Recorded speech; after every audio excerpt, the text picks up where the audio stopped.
When it comes to feeling stuck, it's very often due to one of two reasons. The first reason is quite obvious. It's that you don't really know what you want, you just feel that something is off, but you can't quite figure out what it is that you want. That's something that when people go through with it, it is frustrating, but there is an easy way around it. And you know at least that you don't know what you want. But the second reason, that's the really sneaky one. Because the second reason is that you know exactly what you want. You have a list, you have a vision, you have absolute clarity, but you're still stuck. You're still not living the life that you thought you were building towards. And if that is you, then stay with me in this video because today that's exactly what I want to talk about. So here's what having clarity usually looks like.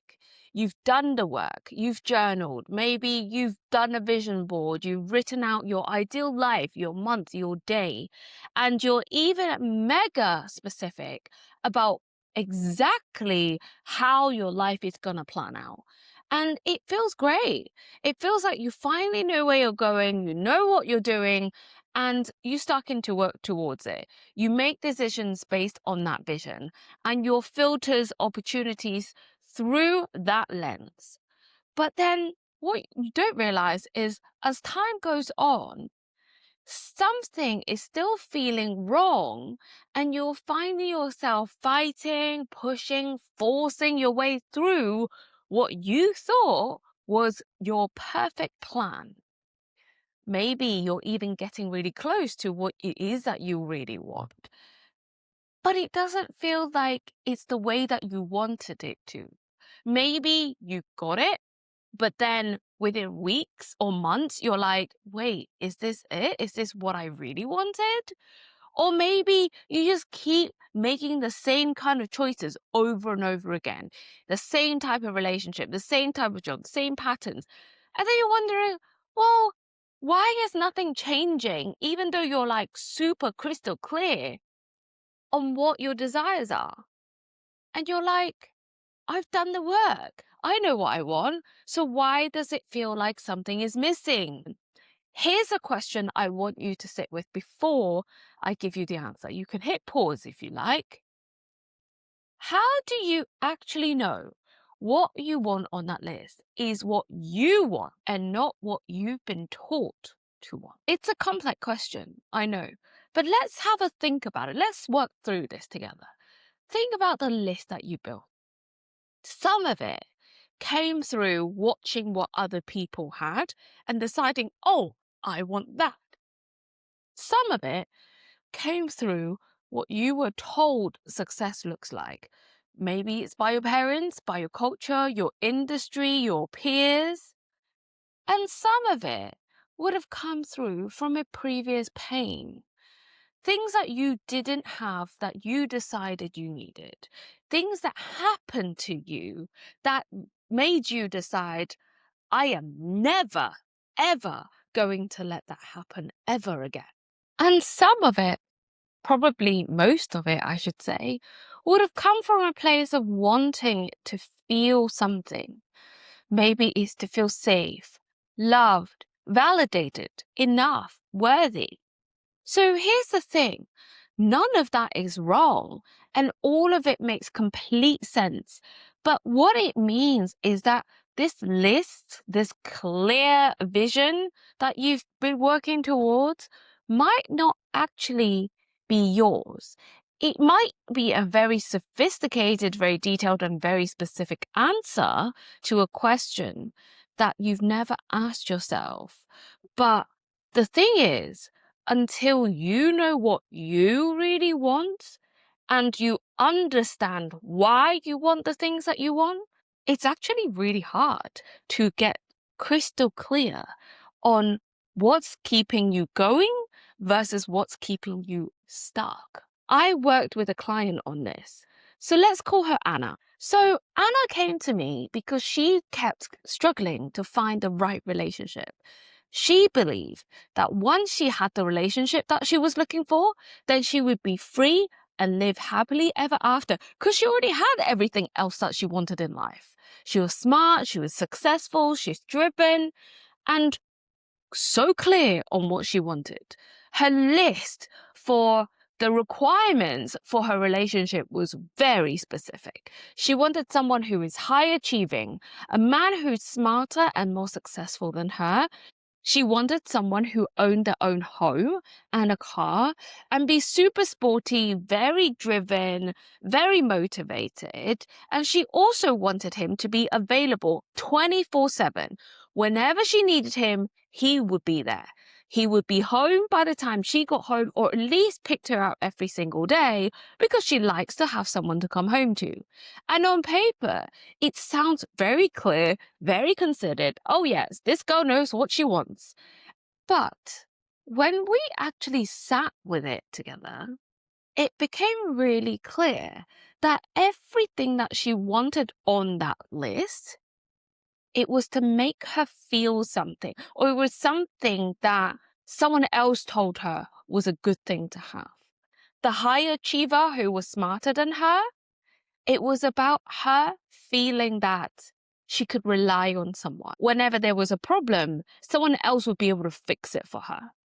Having the home, the car, the career, that was about safety, security. Most likely comes from cultural parents. The 24/7 availability, that was actually about never feeling abandoned, never coming home to emptiness and boredom. So it became really clear that she didn't really know what she wanted from love. She just knew that she was terrified of feeling without it. So what was actually happening was that she wasn't designing a relationship. She was designing a protection mechanism for herself. And this is the thing that most people don't realize when they're trying to figure out what they really want. They confuse desire with fear. What you want and what you're afraid of losing can look completely identical on a list and on the outside, but they feel different inside of your body, and they're going to take you to a completely different place, and you're going to manifest completely different things. Because fear comes from expansion.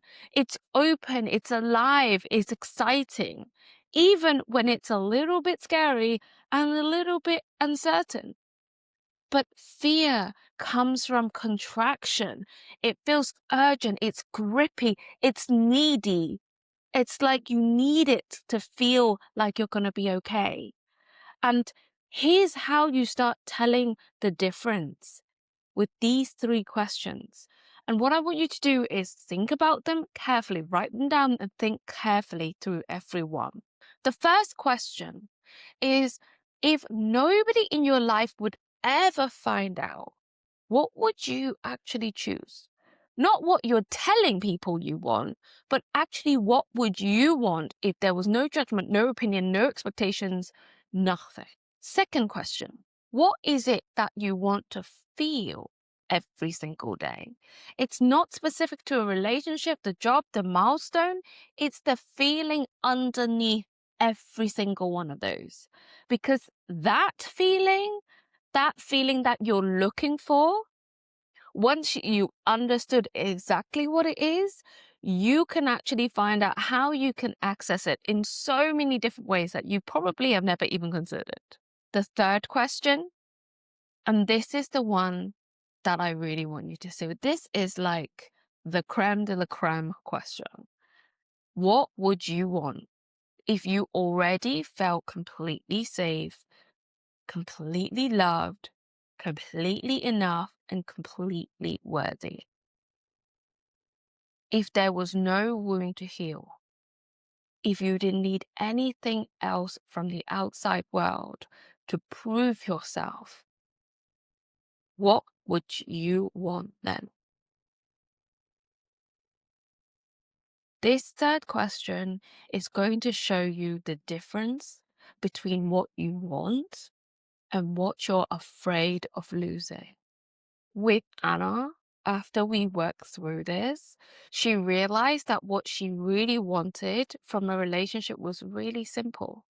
She just wanted to feel completely herself with someone who genuinely cares about her. To not have to perform, to not have to prove, to be seen, to be heard, and to be understood. That was the real desire underneath all of that big list. When she stopped looking for the things on that list and started looking for the feeling that she wanted, everything shifted. She didn't lower her standards, but she became much more open-minded and understanding of what freedom genuinely looks like because she knew what she was really looking for.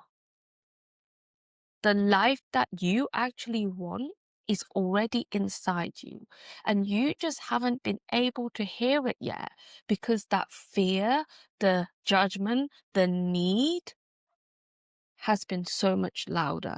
And the moment that you start listening to your freedom and your desire instead of fear, that's when you stop building from protection and you start building from freedom.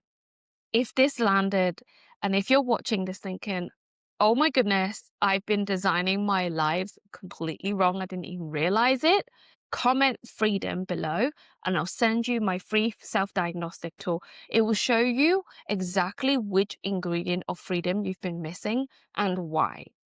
And if this found you at the right moment, make sure you share it with someone, another woman who needs to hear this, because there's so many women out there who are chasing a life built on fear instead of free. Also, make sure you hit subscribe for more content that challenges the way you think about yourself and your freedom. Thank you for watching. I'll see you again next week. Bye for now.